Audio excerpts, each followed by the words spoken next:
Bom dia, boa tarde, boa noite, meus queridos Reda Lovers. Aqui é a Melina, mestranda do programa de pós-graduação em Educação Profissional e Tecnológica, ProfEPT, do Campus Ouro Branco.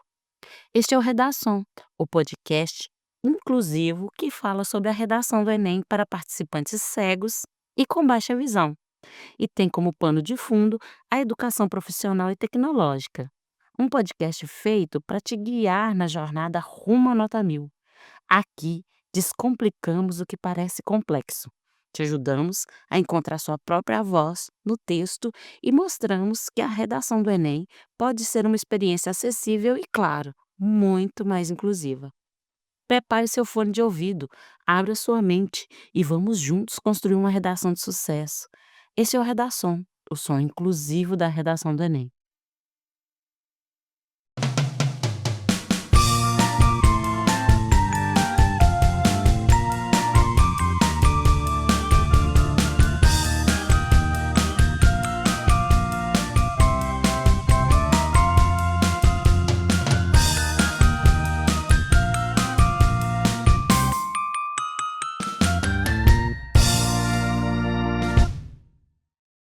Eu sou a Melina, mestranda em Educação Profissional e Tecnológica, e hoje a gente vai retomar um papo super inspirador com 2 convidados incríveis. De um lado, a gente tem a Adriele Clara Henriques Dias, aluna que tirou nota 1000 na redação da Enem 2020, e a única de Minas Gerais a alcançar essa marca na época. E do outro, a gente tem o Douglas Ricardo, que é um estudante cego que superou barreiras e se destacou no curso de licenciatura em matemática e nos mostrando a importância do apoio escolar e das adaptações. Sejam muito bem-vindos ao Redação. É uma honra ter vocês aqui com a gente para essa. Então, agora eu vou falar sobre o papel da EPT e a formação crítica. A EPT, ou Educação Profissional Tecnológica, tem como marca a formação crítica e cidadã. Muitas vezes, essa base ajuda os alunos a desenvolverem argumentos sólidos para a redação. Vocês sentem que essa bagagem do IFMG ajudou de alguma forma a desenvolver a argumentação das dissertações de vocês? Você acha assim que essa formação que a gente tem, que é a formação unilateral, né, que é o cidadão em todos os seus aspectos e em todas as suas dimensões, que é crítico, que conhece seu papel dentro da sociedade, que entende as lutas de classes, você acha que esse tipo de formação que o IFMG deu para vocês ajudou de alguma forma? Eu acho que ajudou muito, principalmente porque, a redação do Enem, né, você perguntou sobre o desenvolvimento da argumentação, né, que nas dissertações.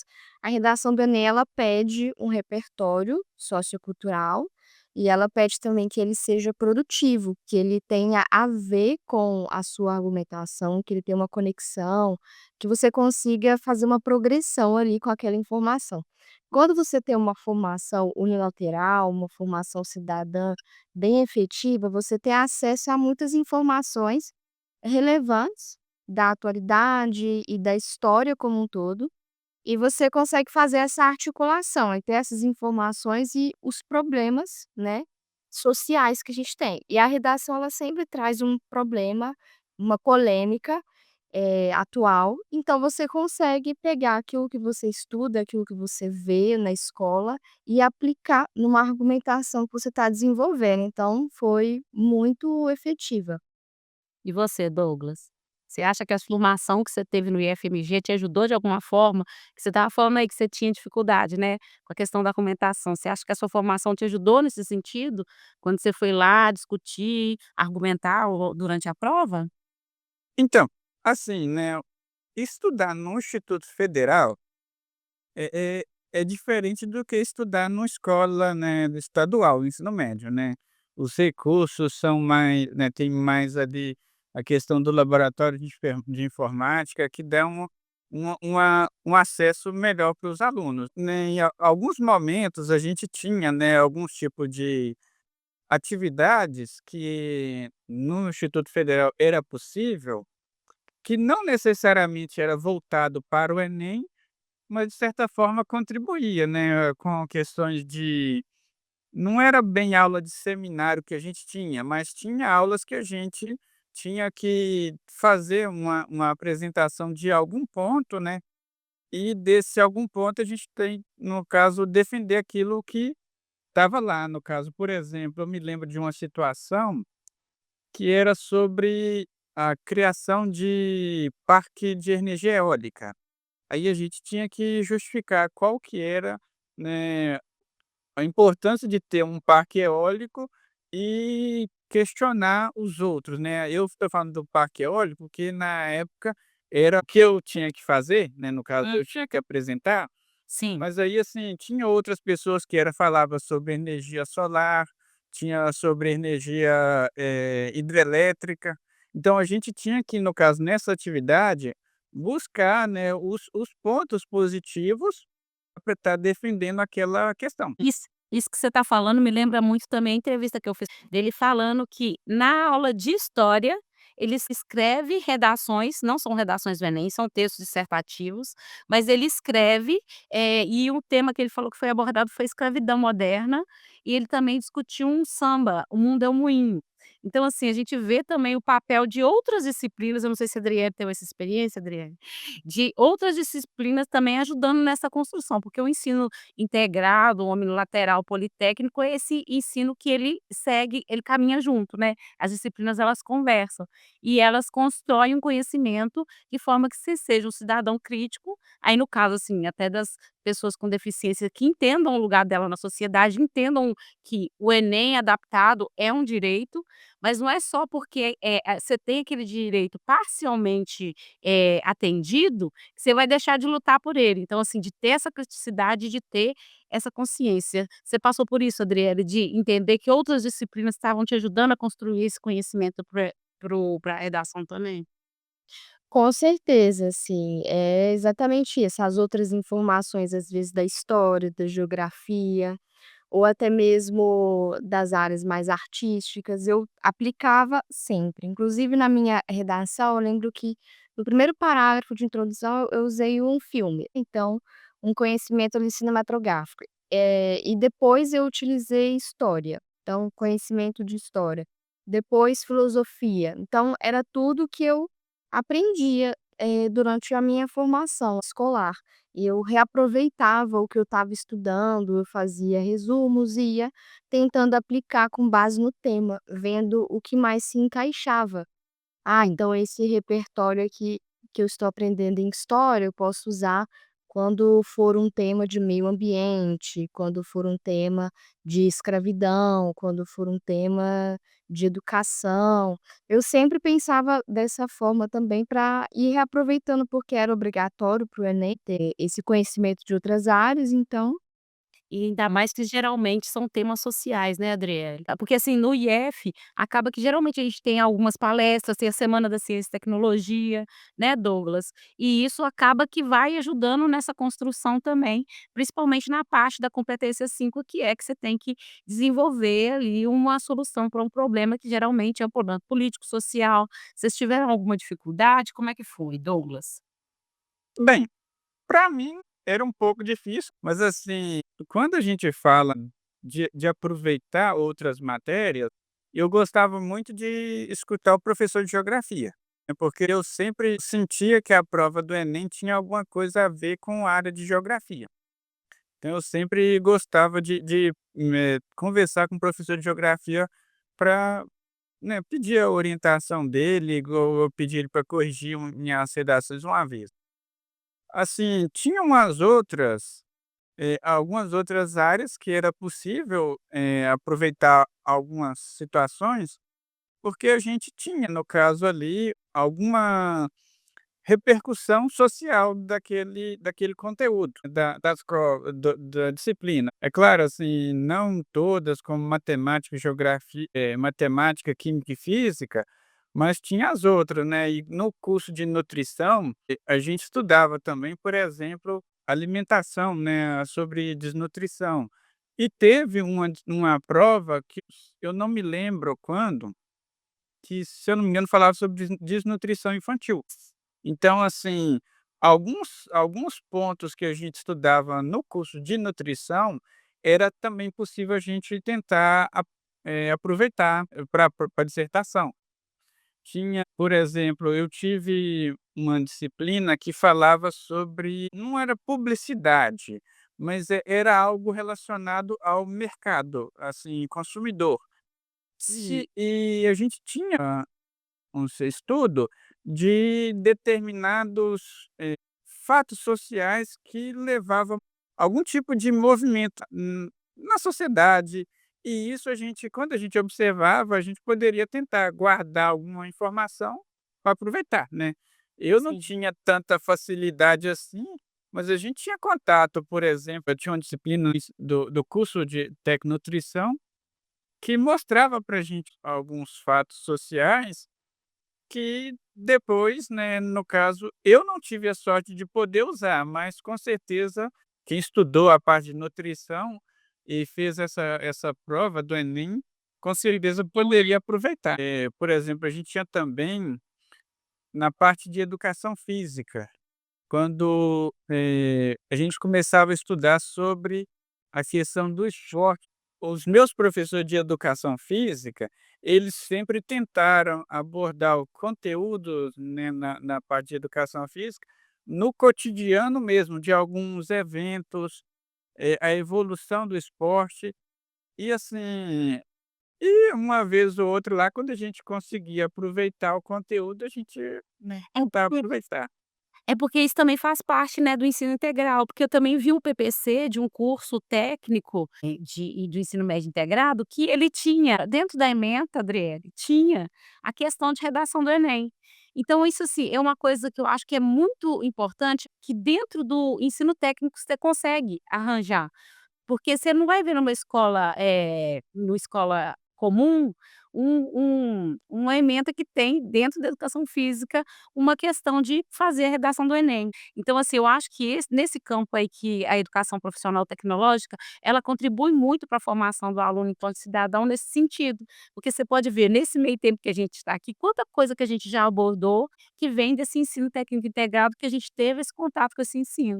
Pô, agrega muito valor, né, ao conhecimento e ajuda a redação da prova do Enem muito, não sei se vocês concordam comigo. Sim. Vamos seguir agora, então, a gente já falou, né, da questão da Enem, agora eu queria conversar um pouquinho com vocês a respeito da inclusão. A Lei Brasileira de Inclusão garante o direito à educação para a pessoa com deficiência. O Enem, como exame nacional, tem um papel fundamental nesse sentido. Gostaríamos de saber sobre a experiência de vocês com a prova. Adriele, você, como uma aluna que não tem deficiência visual, percebeu a existência de algum tipo de adaptação ou recurso na sua prova? Qual sua visão sobre o tema de inclusão no Enem? Porque assim, que eu li um pouquinho sobre você, você faz a correção da prova já há algum tempo, você corrigiu, muitas provas, não me engano mais de 600 provas, e assim, se até hoje você tinha tido contato com essa questão de redação do Enem para alunos cegos, se você já conhecia a situação, se é novo para você, o que que te chamou atenção? Bom, até hoje eu corrijo redações do Enem, então já corrigi milhares, então muitas, mas o curioso é que nunca chegou a redação de um estudante cego para mim, e eu nunca tive oportunidade, foi algo até que eu já comentei, né, com você anteriormente, eu nunca tive oportunidade de ter esse contato direto com o estudante cego, de corrigir o texto de algum estudante cego.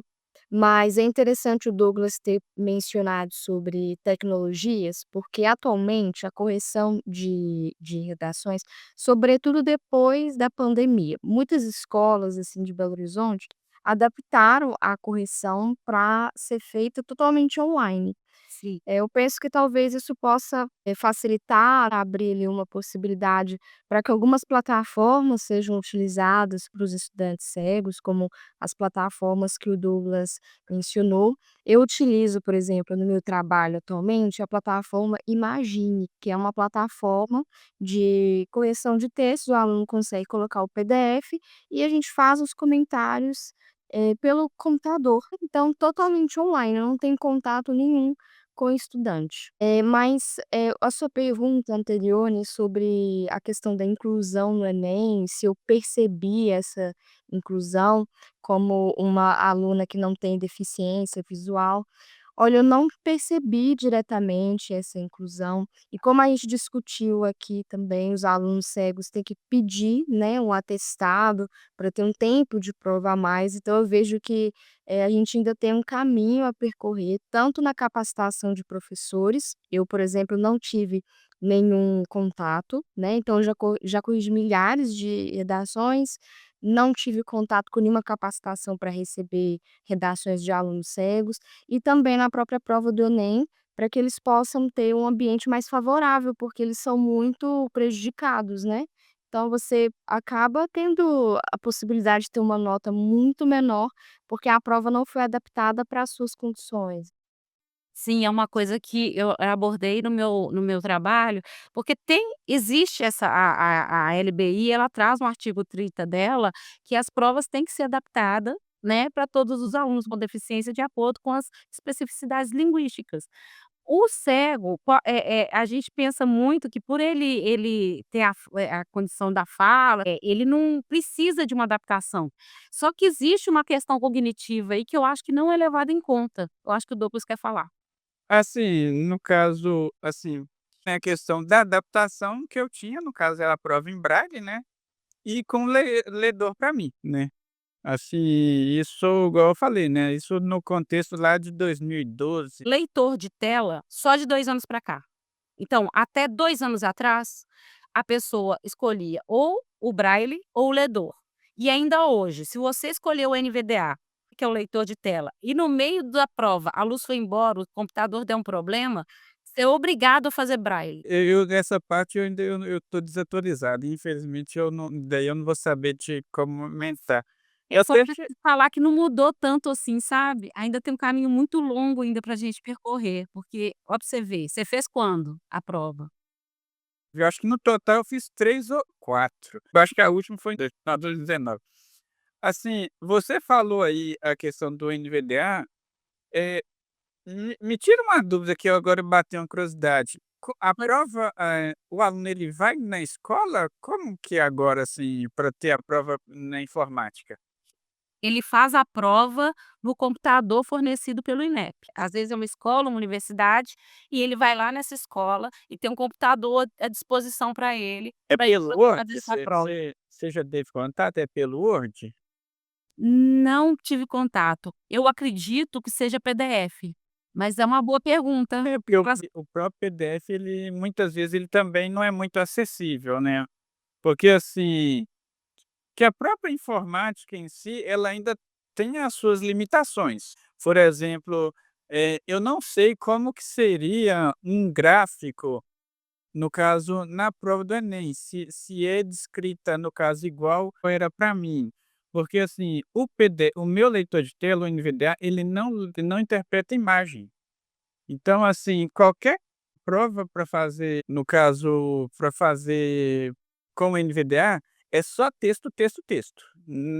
Até uma tabela já dificulta, né, não sei se existe tabela na prova aí quando está online, mas até a tabela complica para o NVDA. As figuras são descritas, eu acho que elas já vêm descritas igual você falou que, aconteceu com a sua prova. Agora, as tabelas eu não sei como que funcionaria, que tabela é uma coisa mais difícil de audiodescrever também.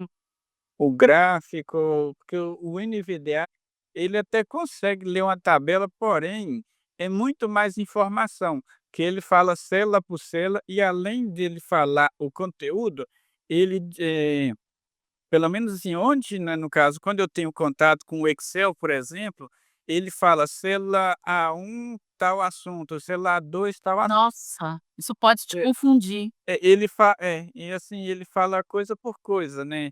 E já inclusive, igual você falou de confundir, quando eu fiz matemática financeira pelo Excel, eu tinha certa dificuldade que, às vezes, eu tinha que observar, copiar e colar do lado de fora, para ver se o conteúdo era aquilo ou se estava lendo apenas a coordenada da célula. Se Entendi. tinha era a letra mesmo ou que chega um ponto, né, o próprio Excel, ele já começa a classificar as colunas por mais de uma letra. É AB1, AB2, CA1, CA2, né. Assim, isso daí eu não sei se é uma questão própria, provavelmente é uma própria da tecnologia, mas isso Sim. daí se o aluno, né, não tiver muito, Atento. assim, se ele não se a programação do leitor de tela que ele for usar no computador da universidade, se não for uma programação com cuidado, isso talvez poderia prejudicar o aluno. Sim. Tem alguns momentos que o leitor de tela, ele não identifica se é uma pergunta ou se é uma afirmação, não identifica, assim, se tem uma vírgula ou que o aluno ele teria que ler letra por letra para encontrar se tem uma vírgula, e tem outros que já tem uma qualidade melhor, já consegue dar uma entonação.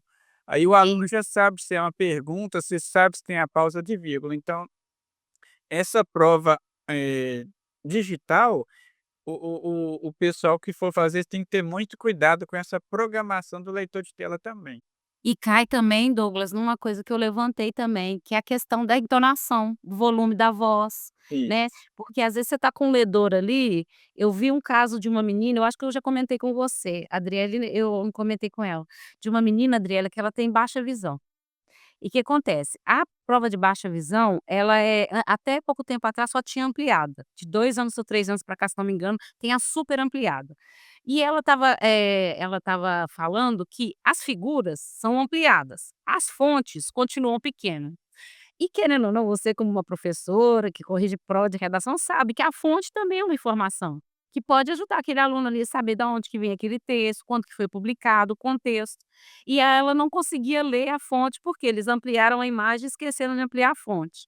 Outra questão também, ela falou que ela estava digitando a redação, é porque eles ditam, né, quando você vai fazer com o leitor é ditado, né, Douglas. Aí você vai ditando. A gente que é vidente tem lá as 30 páginas linhas, você sabe, estou na metade da redação, vou ter que segurar aqui. Ou então, se estou aqui na primeira, ainda tem muita coisa para escrever.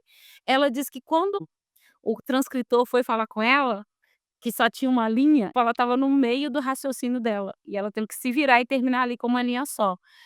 Essa aluna podia estar escrevendo a melhor redação do mundo, mas ela foi prejudicada porque o ledor, às vezes, também se distrai, que é um serviço feito por um ser humano, e aí acontece que ela foi prejudicada por causa disso. Então, assim, são várias especificidades que a gente eu não sei se você já tinha parado para pensar, é que é igual hoje essa questão do braço do Douglas, eu nunca tinha pensado nessa questão da dor do braço. E a gente que é evidente, já fica sentado naquela cadeira, cansada, as costas dói. Imagina você furando ali o papelzinho que tem que fazer uma força, né, Douglas? É um papel, chama, acho que é gramatura 90, acho que é isso. Ele é um pouco mais grosso, para manter, né, que não é uma folha A4 como um Chamex não, né. Eu falei Chamex, depois você corta que isso é propaganda. Uma patrocínio. Uma coisa que os professores que aplicavam a prova para mim, eram professores que a gente tinha contato, né. Uhum. Assim, por exemplo, eu como a cidade é pequena, então todos os professores a gente conhecia. Então eu tinha o hábito de conversar com os professores no sentido assim, por exemplo, ao invés de ler o texto para mim, ler a pergunta, aí eu já vou saber qual que é a informação que eu preciso na hora de ler o texto. Aí, assim, igual você falou na parte das linhas aí, eu pedia, no caso, quando eu fechava um parágrafo, eu pedia para o pessoal falar para mim quantas linhas estavam faltando, né. Sim. Aí, assim, né, graças a Deus eu tive essa tranquilidade de estar conversando, assim, com os leitores, e eles tinham essa parte de estar com atenção para mim, né, depois que eu dei essa orientação, né. Sim. Mas isso aí você acha que é por causa que você treinava lá em casa? Aquele treinamento que eu sei que a Adriele fazia em casa, você acha que isso te ajudou nessa noção também das linhas? Olha, como a gente desde o início eu já tinha a parte das 30 linhas, quando eu fazia a prova, no caso eu tinha para fazer no Word, lá em casa. Aí eu conseguia calcular assim, a formatação tudo direitinho. Só que, pelo fato de que um texto que a gente faz no Word, na hora dele passar para o papel, muda, né, pelo tamanho de letra, assim, que de um jeito ou de outro, a forma que eu poderia pedir alguém para corrigir para mim tinha que ser pelo Word. Não Sim. adiantava eu transcrever para o Braille e entregar para um professor que eu conseguir ler para mim quando ele tinha um tempo. Eu Sim. não teria um tempo o professor não tinha um tempo de estar lá sentado comigo, para eu estar lendo o braille, para ele estar escrevendo no papel, para depois ele estar corrigindo. Entendi. Aí, assim, infelizmente a gente sempre é um pouquinho prejudicado realmente com essa parte aí do espaço. A Dilson falou disso muito também. Pelo fato de eu já ter uma certa tranquilidade com os professores, o leitor na hora da prova, eu sempre ia pedindo para eles, né, me falar mais ou menos, o espaço, né, como que estava acontecendo. Mas isso aí também é muito de pessoa para pessoa, né. Às vezes um aluninho novinho que está chegando lá, ele não tem muita noção, ele acaba que vai aprender essa experiência só para o próximo Enem, né. E uma É. coisa tem que ter também muito cuidado com o leitor, né, a pessoa que estiver lendo, pode estar passando realmente a tranquilidade para o aluno, né, porque a questão da prova em si já cria uma pressão na cabeça do aluno. Sim. E se não for um professor que demonstra ter uma calma, aí deixa o aluno, talvez pode deixar mais um pouco estressado, mais nervoso. É o que a Adriele falou da capacitação, né, Adriele. Graças a Deus, todas as pessoas que eu tive foi muito tranquila comigo, né. Eu acho que a gente precisa mesmo de profissionais que saibam exatamente como fazer, né, ter acesso a essa informação de como ser um bom profissional que vai ajudar o aluno, o professor também, então às vezes ele não tem tempo, então qual que é a saída que a gente vai conseguir para esse aluno conseguir ser atendido, não ficar prejudicado, a gente tem que pensar na capacitação de profissionais para isso. Pra corrigir a prova, né. Você como uma pessoa que corrige em prova, já teve algum contato, alguém já chegou para você e explicou essa situação que você tá escutando aqui hoje? Que as especificidades dos alunos cegos, você já tinha pensado desse ponto de vista? Não, não tinha, e eu acho importante a gente ter essa perspectiva, porque os alunos, que têm essas necessidades, eles existem e precisam ser atendidos, né. Mas eu trabalho, assim, numa escola que ela é muito voltada para pré-vestibular. Sim. Então, às vezes, esse tipo de escola, nem sequer atende esses estudantes, né, o foco deles é outro. E isso também é um problema, né, a gente deveria ter um acesso mais amplo também a esses espaços, para a gente também conhecer a maneira como lidar. Eu acho extremamente importante, né, ter inclusão em todos os espaços, mas nem mesmo na minha formação enquanto acadêmica eu tive uma disciplina de inclusão, só que era uma disciplina de 60 horas, e às vezes cada deficiência necessita de necessidades específicas. Então a gente faz um estudo muito superficial, de como introduzir aquele assunto no contexto ali de um aluno com deficiência. Então, você não tem, assim, uma formação efetiva, o contato a gente nem tem sequer nem o contato, né, assim, direto com o estudante, então fica muito distante tudo. Porque depois da LB e da Lei Brasileira de Inclusão, abriu-se a possibilidade de ter a lei de cotas também veio, então assim, então a gente está tendo cada vez mais alunos com deficiência chegando nas salas de aula. Então assim, pode ser que amanhã entre no seu cursinho um aluno cego também, e aí como é que vai ser? Você vai corrigir a prova do mesmo jeito? Você conhece Braille? Como é que você vai se adaptar para esse aluno? Então eu acho que também é um processo que a gente tem que vivenciar, igual você falou, na formação inicial, na formação continuada, mas eu acho também que falta um olhar aí também do INEP, porque assim, a gente se dispor a adaptar enquanto professor conteúdo para aquele aluno, é uma coisa, mas até para a gente se orientar, o que que a gente vai seguir, quais são as premissas, o que que a gente tem que passar para esse aluno, como que vai ser passado, eu acho que tinha que vir, eu estava conversando com a coordenadora do NAPNE, eu acho que isso tinha que vir também do INEP, uma orientação para os professores em sala de aula, porque não é fácil, a gente está aprendendo todo mundo, né, então assim, tanto para os alunos quanto para os professores, para as professoras de AE, então é tudo muito novo, a gente não tem estrutura, a gente não tem dinheiro, então é muito complicado. Bem, eu vou encaminhar já para o final, eu queria, por último, sabe, só, para finalizar, que dica ou conselho vocês dariam para alunos que estão se preparando para a redação do Enem, seja na EPT ou em qualquer outra escola? Bom, eu posso começar, eu acredito que para, né, ter aumentar as chances, né, de ter uma nota satisfatória no Enem como um todo, é necessária a constância. Então, se o seu foco, por exemplo, é a redação, escreva uma redação por semana, procure ter algum atendimento individualizado de alguma maneira, então se sua escola tem monitorias, procure frequentar, se ela não tiver, procure às vezes um site por fora. Isso em todas as disciplinas, né, então, procure perceber quais são as suas maiores dificuldades e focar nelas, fazer simulados com certa frequência para saber também identificar quais são as maiores dificuldades e tentar, né, se aprimorar até o momento da prova. Sim, e você, Douglas? Bem, minha dica é escutar alguém que tirou nota 1000, né. Vamos escutar a Adriele. A dica melhor, né. A gente tirou nota 1000 tá já passou pelos caminhos tortuosos.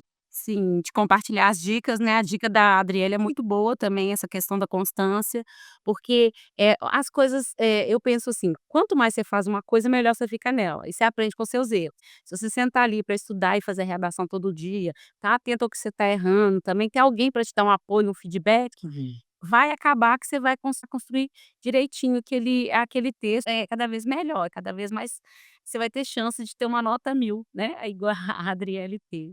Tem uma coisa que eu penso também, assim, independente se for redação do Enem, é escrever, né. Assim, hoje está todo mundo acostumado com digitar, mas o escrever é escrever mesmo, né, assim, voltar, no caso, não só pensando na redação do Enem, mas criar o hábito de escrever de um pouco de muita coisa. É, igual, assim, por exemplo, no uma vez eu já cheguei a estudar como que se escreve uma notícia de jornal. Sim. Então, assim, eu tive que buscar tanta informação, detalhe, passo a passo, estruturar, cada sequência de conteúdo parágrafo por parágrafo, como, deixar aquilo coerente. Então, assim, eu acho que não só escrever uma redação, mas criar o hábito de estar escrevendo, né. E Sim, assim qualquer tipo de texto, né. porque assim, se a gente for pensar só na redação, a gente vai ficar muito preso naquilo e vai que algum dia dá na cabeça da estrutura dos organizadores mudar o tipo de prova, não sei se isso é permitido por lei, mas quem sabe, né. Assim, às vezes a gente treina tanto por uma coisa e depois deixa enfraquecer outra, né. Eu acho que assim, à medida que a gente igual questão, por mais essa parte da dissertação argumentativa, ela traz para a gente já um começo de uma linguagem científica, né, já é o início. Então, assim, eh, com essa linguagem científica aplicada num contexto social, do cotidiano, né. Então acho que, assim, buscar, não só uma leitura do cotidiano, mas tentar buscar melhorar esse vocabulário, apesar de que eu não dei conta, isso infelizmente eu não dei conta de criar um vocabulário mais culto, mas assim, tentar escrever, eh do jeito que a gente busca, né, lá no Enem, e não escrever esse VC, PQ ou QUEE, igual tem que muita gente faz. Tem muita gente que não escreve vírgula, tem muita gente no WhatsApp, tem muita gente que não escreve ponto de interrogação. Eu eu vou contar para vocês que uma vez eu precisei pedir, uma professora, perguntar a ela o que que ela tinha escrito no WhatsApp. Que eu não consegui compreender o que ela tinha escrito, porque não tinha pontuação nenhuma. Nossa. Então, assim, e a gente no caso, né, que hoje tudo é na base da internet, a gente tentar escrever um pouquinho de cada. Claro que pode tentar aí dedicar um pouco mais para redação, mas escrever uma notícia de jornal, mexe muito com a nossa capacidade de observar ponto a ponto. Sim. É. É. Mas é isso, eu acho que, assim, as dicas que vocês deram foi muito boas. Eu queria agradecer a Adriele, ao Douglas por participarem do podcast. Eu tenho certeza que as dicas que vocês deram aqui são muito preciosas e vão ajudar muita gente. E é isso. Muito obrigada, gente. Muito obrigada, menina. Eu que agradeço a oportunidade de participar. Muito obrigada, Douglas. Foi ótimo te ouvir também, ouvir sua vivência, você falar sobre as necessidades, né, específicas. Eu gostei bastante, eu aprendi muita coisa nessa conversa de hoje.